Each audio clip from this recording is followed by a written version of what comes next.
আসসালামু আলাইকুম। আজকে আমরা আলোচনা করব কমপ্লিটিং সেন্টেন্স নিয়ে, যা আলিম এবং এইচএসসি বেস এর 10 মার্কের জন্য প্রশ্ন আসে।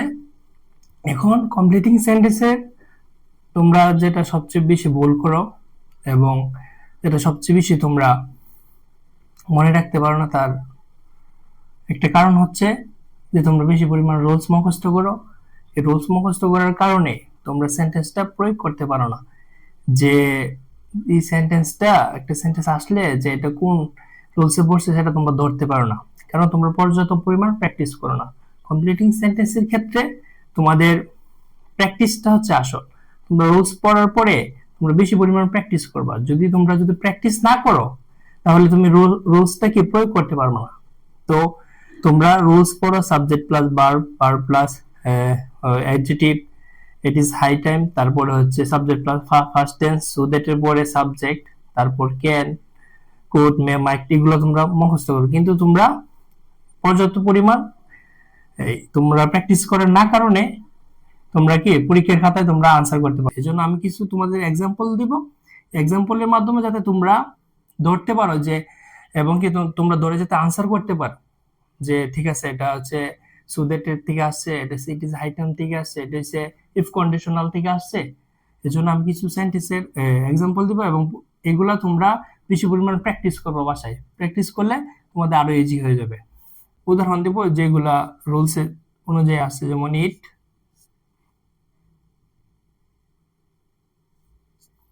ইট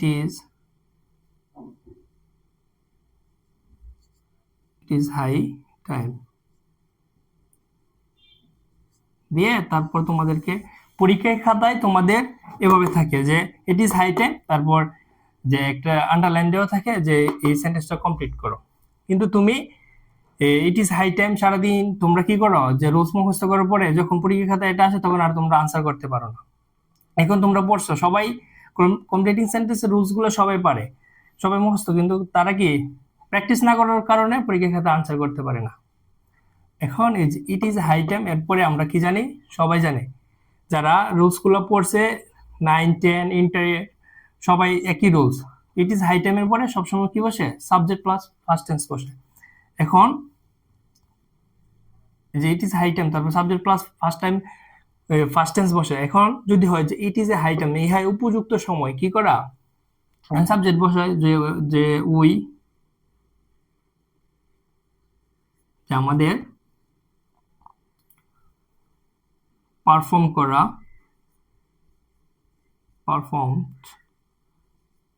এই যে সাবজেক্ট বসে, ইট ইজ হাই টাইমের পরে সাবজেক্ট, তারপর হচ্ছে এই ফার্স্ট টেন্স, ফার্স্ট টেন্সের যে বার পারফর্ম ইডি আছে, ফার্স্ট টেন্সে হয়েছে যে আমাদের পারফর্ম করা কি, আওয়ার ডিউটিস প্রপারলি।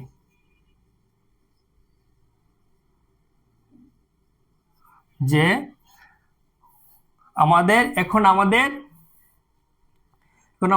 দায়িত্বগুলো পালন করার উপযুক্ত সময়, এই যে ইট ইজ হাই টাইম। কিন্তু তোমরা এই ইট ইজ হাই টাইম দেখার পরে পরীক্ষা সবসময় মনে রাখবে একটা কথা, ইট ইজ হাই টাইমে রুলস এর একটা কথা, সেটা হচ্ছে ইট ইজ হাই টাইম দেখার পরে তোমরা যে সাবজেক্ট প্লাস ফার্স্ট টেন্স, এই যে এই একটা কথা মনে রাখলেই তোমরা কি আনসার করতে পারবে। অনেক সময় নিয়ে তোমরা রুলস মুখস্থ করার থেকে ইট ইজ হাই টাইম থেকে জাস্ট এই একটা কথা মনে রাখবা, তাহলে তুমি পরীক্ষা খাতা প্রপারলি ভাবে তুমি কি আনসার করতে পারবা। তারপরে যদি আরো কিছু এক্সাম্পল দেই, যে তোমরা এই সেন্টেন্স দেখে যাতে তোমরা ধরতে পারো যে এটা হচ্ছে এই রুলস থেকে আসছে। যে মনে করো ইট ইজ হাই টাইম, এটা দেখে তুমি ধরতে পারতেছো যে ইট ইজ হাই টাইমে পরে তো সাবজেক্ট প্লাস ফার্স্ট টেন্স। যেমন সুদেটের পরে কি আসে, সুদেটের পরে আসে সাবজেক্ট প্লাস ক্যান, মে, এবং ফার্স্ট টেন্স হলে কুড এবং মাইট। এখন তোমরা এটা পড়লা, কিন্তু প্রপারলি ভাবে প্র্যাকটিস না করার কারণে তোমরা সেটা তোমাদের মনে থাকে না। যেমন যদি সুদেটের আমরা উদাহরণ দেই, he work hard so that এই যে সো দ্যাট আসছে, তারপর এখানে আন্ডারলাইন দিয়ে দিল, বললো যে এটা বাকি অংশটা কমপ্লিট করো।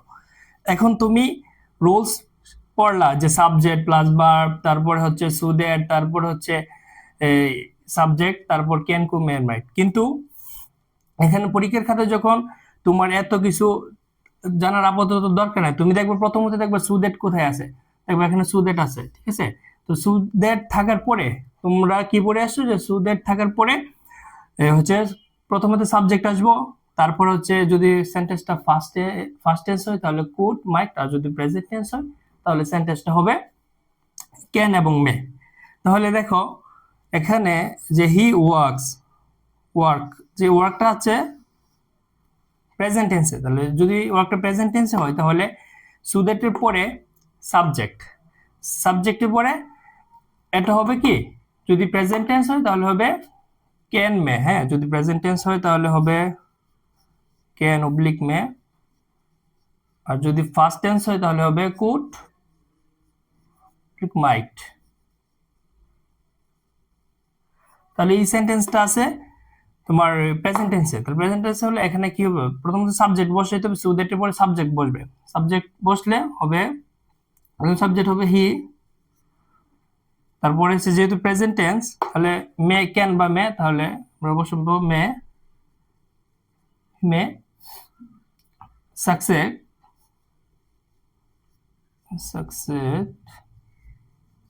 In life. আচ্ছা, তাহলে আমরা ইট ইজ হাই টাইম এবং সো দ্যাটের ব্যবহারটা দেখলাম। এখন কমপ্লিটিং সেন্টেন্সের ক্ষেত্রে আমি বারবার বলি যে প্র্যাকটিস যদি তোমরা করো তাহলে তোমরা সেন্টেন্স দেখলে তোমরা কি বুঝতে পারবা যে সো দ্যাটের পরে কি আসবে, তোমাদের সেন্টেন্স দেখলে তোমাদের রুলসটা মনে এসে পড়বে। আর তোমরা যদি প্র্যাকটিস না করো, শুধু রুলস পড়ো, তাহলে তোমরা কখনোই কমপ্লিটিং সেন্টেন্সকে পরীক্ষাতে কমপ্লিট করতে পারবে না। এখন আমরা আরো যদি এক্সাম্পল দেই তোমাদেরকে,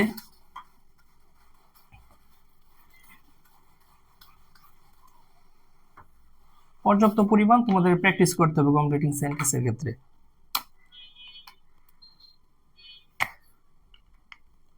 আচ্ছা, এখন যদি আমরা একটা এক্সাম্পল দেই, হি স্পিক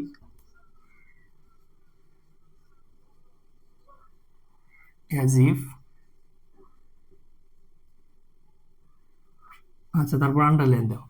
এখন এই যে as if এর নিয়ম হচ্ছে যে তোমরা যে as if এর রুলস পড়ছো, যে as if এর আগে যদি এই সাবজেক্ট প্লাস ভার্বটা যদি প্রেজেন্ট টেন্স হয়, তারপরে as if এর পরে কি ফার্স্ট টেন্স হয়, তাহলে এই as if টা আসলো পরীক্ষায়, তারপরে তোমাদের আন্ডারলাইন করে দেওয়া হলো, বলো যে এটা কমপ্লিটিং সেন্টেন্স রূপান্তর করো।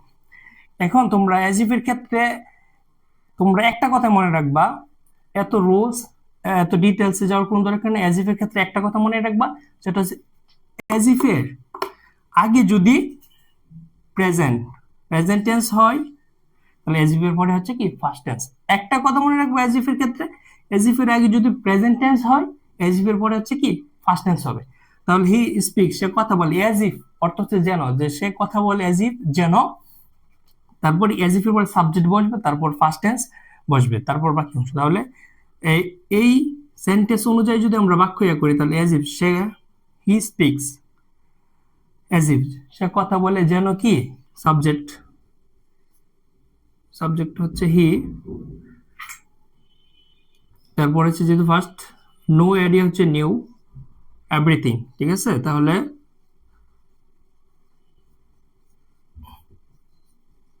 এভরিথিং, যে he speaks as if he knew everything, সে কথা বলে as if যেন he knew everything, সে সবকিছু জানে, সে এমন ভাবে কথা বলে as if যেন সে সবকিছু কি জানে। ওয়ার্ক ফাস্ট লেস্ট, যে দ্রুত হাঁটো, লেস্ট এর অর্থ হচ্ছে যে এই বইয়ে যে ইউ তুমি সাবজেক্ট ইউ, তারপর সে লেস্টের পরে মনে রাখবা, লেস্টের পরে তুমি মনে রাখবা সবসময় সাবজেক্ট, ঠিক আছে, সাবজেক্ট, তারপরে হচ্ছে শুড বসবে, শুড প্লাস ভার্বের বেস ফর্ম ভার্ব। এই যে কথাটা মনে রাখবা যে লেস্ট যদি থাকে তাহলে ওয়ার্ক ফার্স্ট লেস্ট ইউ, তারপরে বসবে যে should, you should miss the train. এই এক্সাম্পলটা আসছে হচ্ছে no sooner head dot dot দেন থেকে। তাহলে এই এক্সাম্পলটা দেখার পরে সাথে সাথে তোমার মাথায় এটা আসতে হবে যে এটা কোন রুলস থেকে আসছে। এটা আসছে হচ্ছে কোথা থেকে, যে no sooner head dot dot দেন, এই যে নো সোনার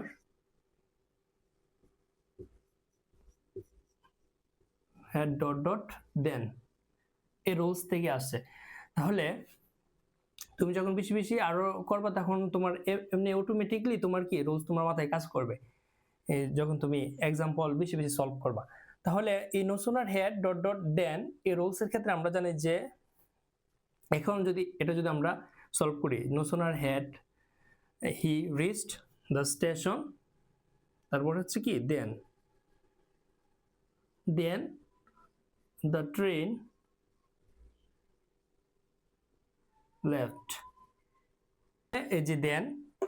তাহলে মনে রাখতে হবে যে দেনের আগের অংশটা হবে কি ফার্স্ট পার্টিসিপল এবং দেনের পরেরটা হবে ফার্স্ট ইনডিফিনিট। সবসময় নো সোনার ক্ষেত্রে একটা কথা মনে রাখতে হবে যে দেন, এই দেনের আগের অংশ হচ্ছে B3 এবং দেনের পরের অংশ হচ্ছে B2, মানে ফার্স্ট পার্টিসিপল এবং দেনের পরেরটা হচ্ছে ফার্স্ট ইনডিফিনিট। এভাবে তোমরা যদি মনে রাখো, এইভাবে নো সোনার ক্ষেত্রে আরো অনেকগুলো তোমরা এক্সাম্পল সলভ করবা। এই ফরম্যাটটা ঠিক রেখে, এই ফরম্যাটটা মাথায় রাখবা, মাথায় রেখে তোমরা কি আরো অনেকগুলা এক্সাম্পল নিজে নিজে সলভ করবা, তাহলে তোমাদের একটা কনফিডেন্স আসবে নিজের মধ্যে। আচ্ছা, এখন আমরা ইফ কন্ডিশনাল থেকে একটা এক্সাম্পল দেখব। ইফ কন্ডিশনাল থেকে কমপ্লিটিং সেন্টেন্সের প্রতি বছরে একটা না একটা কোয়েশ্চন থাকে। এখন ইফ কন্ডিশনালের এই সেন্টেন্সটা কোন কন্ডিশনাল পড়ছে সেটা আমাদেরকে বুঝতে হবে। এটা কি ফার্স্ট কন্ডিশনাল না সেকেন্ড কন্ডিশনাল না থার্ড কন্ডিশনাল। এখন এই যে ওয়্যার আছে, তাহলে এটা অবশ্যই কি সেকেন্ড কন্ডিশনাল, তাহলে এটা সেকেন্ড কন্ডিশনালে পড়ছে। এখন সেকেন্ড কন্ডিশনালের নিয়মটা হচ্ছে যে ইফ যুক্ত যদি সেকেন্ড কন্ডিশনাল যদি হয়, ইফ এর সেকেন্ড কন্ডিশনাল যদি হয়, তাহলে এর পরের অংশটা সাবজেক্ট বসবে প্লাস কুড বসবে, সাবজেক্ট প্লাস কুড। এই যে আমি একটা সেন্টেন্স দেখে তারপর এরপরে কি আসবে সেটা আমি বলে দিতে পারতেছি। কিসের জন্য? আমি বেশি পরিমাণ প্র্যাকটিস করছি। এই জন্য তোমরা যদি বেশি পরিমাণ প্র্যাকটিস করো, তখন তোমরা এই সেন্টেন্স দেখেই তোমরা তোমাদের রুলসটা মাথায় আইসা পড়ে তোমরা নিজে নিজে কি করতে পারবে, সেটা সলভ করতে পারবে। তাহলে এখানে সাবজেক্ট হচ্ছে আই, তারপরে যেহেতু এটা ফার্স্ট কন্ডিশনাল পড়ছে, যেহেতু এটা ফার্স্ট টেন্সে পড়ছে, তাহলে হবে কুড, সেকেন্ড কন্ডিশনাল ওয়্যার, এবং যেহেতু ফার্স্ট টেন্স তাহলে হবে I could fly, I could fly in the sky. আমি যদি পাখি হতাম তাহলে কি আকাশে উড়ে বেড়াতাম।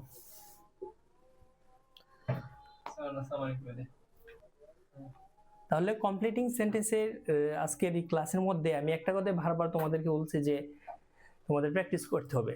তোমরা যদি প্র্যাকটিস করো, তখন তোমাদের যে রুলসটা তুমি পড়ে আসছো এই সেন্টেন্সটা থেকে যদি প্র্যাকটিসে যাও, তখন তোমার এই রুলসটা তোমার এমনিতেই আসা পড়বে।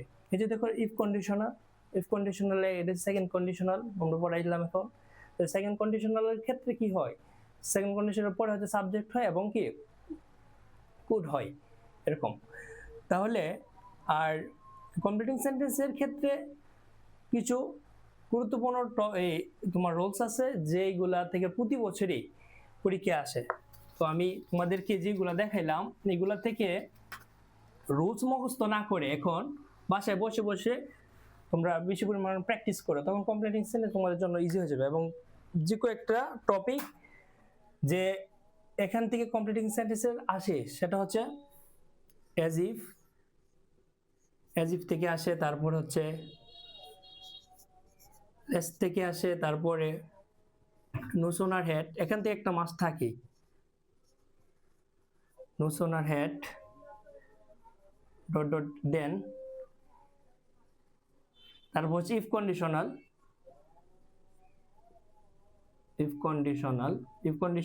ফার্স্ট, সেকেন্ড এবং থার্ড, তিনটা থেকে পড়ে রাখবা, তিনটা থেকে সলভ করবা, এখান থেকে কি পরীক্ষা এক্সাম চলে আসে। তারপরে আমরা as if, lest, no sooner had, তারপরে টু ডট ডট টু, তারপরে সো দ্যাট, তারপর